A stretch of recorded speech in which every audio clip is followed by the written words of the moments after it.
Bienvenue au jardin de l'abbaye de Valsainte, bienvenue sur notre chaîne YouTube pour une nouvelle vidéo conseil.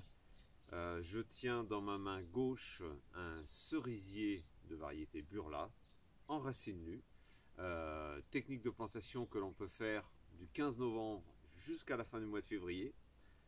L'arbre ou les arbres sont en dormance et la plantation en racine nue porte beaucoup d'avantages.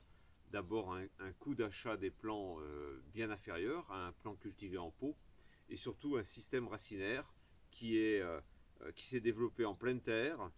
Celui-ci en plus vient d'une pépinière locale et on n'a pas un système racinaire qui, se développant dans un pot, a plutôt tendance à tourner en rond. Donc forcément, ce type de plantation va donner un arbre plus solide qui va mieux s'ancrer et qui aura une bien meilleure végétation et plus rapidement.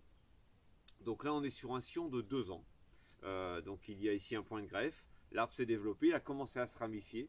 On peut planter des sillons de 1 an, c'est le stade le plus jeune. On n'aurait pas ces ramifications, on aurait vraiment une seule tige centrale. Ensuite évidemment il y a des plants qui peuvent aller au-delà de 2 ans, beaucoup plus forts. De mon point de vue, entre 1 et 2 ans, et bien finalement c'est bien de planter jeune, on a des plantes qui s'installent beaucoup mieux. Pour la plantation, j'ai préparé mon trou, à peu près donc de la dimension du système racinaire. Ici j'ai le cas d'une terre très meuble, très facile à travailler. Dans le cas d'une terre plus argileuse, plus difficile, il faut quelquefois faire un trou un petit peu plus large, plus profond, pour vraiment ameublir le sol de façon importante. Ici j'ai même déjà une terre très enrichie, je suis dans mon potager, donc une terre déjà très riche en humus, il n'y a pas d'apport à faire. Là encore, dans le cas d'un sol un petit peu plus minéral, on va pouvoir amener des éléments de compost, éventuellement, type sol très argileux, il va falloir drainer un peu le fond du trou avec du gravier, des petits cailloux éventuellement. Opération indispensable avant la plantation, c'est l'habillage des racines.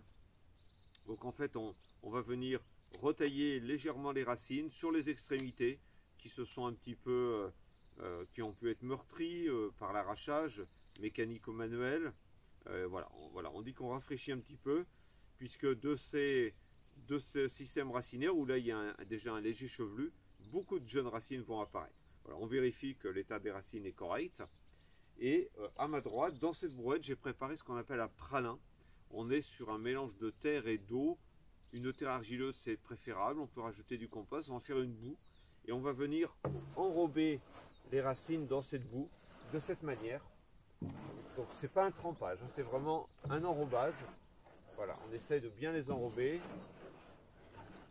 Ce pralin va aider à l'émission de nouvelles racines. Donc on a vraiment un enrobage. Ensuite, on vient simplement positionner son arbre ici. Donc on essaye évidemment de lui donner une bonne verticalité, de bien positionner les racines. Le point de greffe doit se situer au-dessus du niveau du sol. Ça c'est un élément important. On n'enterre pas cette partie. Voilà, donc on le positionne comme ça. Voilà, là je pense qu'il est bien. Ces jeunes branches repartent un petit peu vers le côté soleil dominant.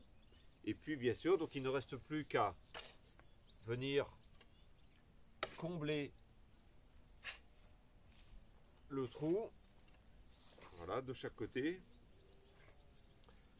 La pose d'un tuteur n'est pas forcément nécessaire, mais ça peut être dans vraiment, si on est dans une situation extrêmement exposée au vent, on peut mettre un tuteur provisoire qui se met tout de suite, au moment où on met la plante, pas après. On le positionne, on le met un peu à distance, on le met en général du côté du vent dominant, donc par exemple ici ça pourrait être plein nord, pour retenir un petit peu là. Voilà, donc là il est maintenu. On peut légèrement secouer pour faire descendre la terre entre les racines. Et puis on vient terminer de reboucher le trou.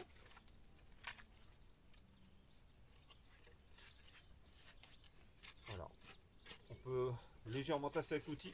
On ne vient pas tasser avec le pied, hein. Ça c'est pas forcément la bonne chose à faire.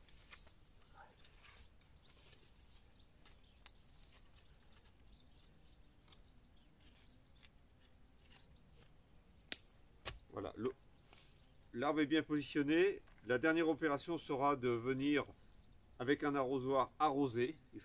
Voilà, il faut que l'eau descende bien. Ici, la terre est déjà fraîche. Quand on plante en plein hiver, il y a un beau taux d'humidité, mais l'eau va venir vraiment faire glisser la terre entre les racines. Aucune inquiétude s'il gèle le lendemain matin, puisque là, c'est un arbre qui va résister au froid, il n'y a aucun problème. Ses racines sont dans le sol, elles sont bien abritées.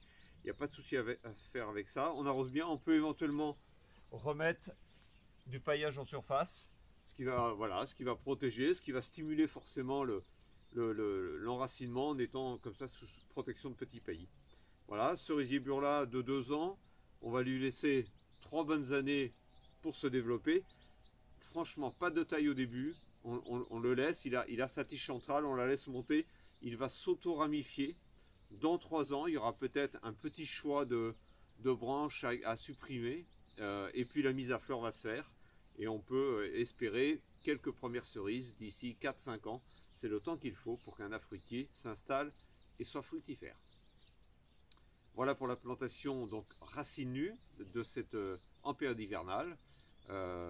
N'hésitez pas à regarder toutes les vidéos précédentes que je fais régulièrement sur notre chaîne YouTube ou directement via notre site internet www.valsainte.org et où vous retrouverez d'ailleurs tous les renseignements, tous les rendez-vous qui peuvent se passer ici dans ce jardin de l'abbaye de Valsainte dans les Alpes de Haute-Provence.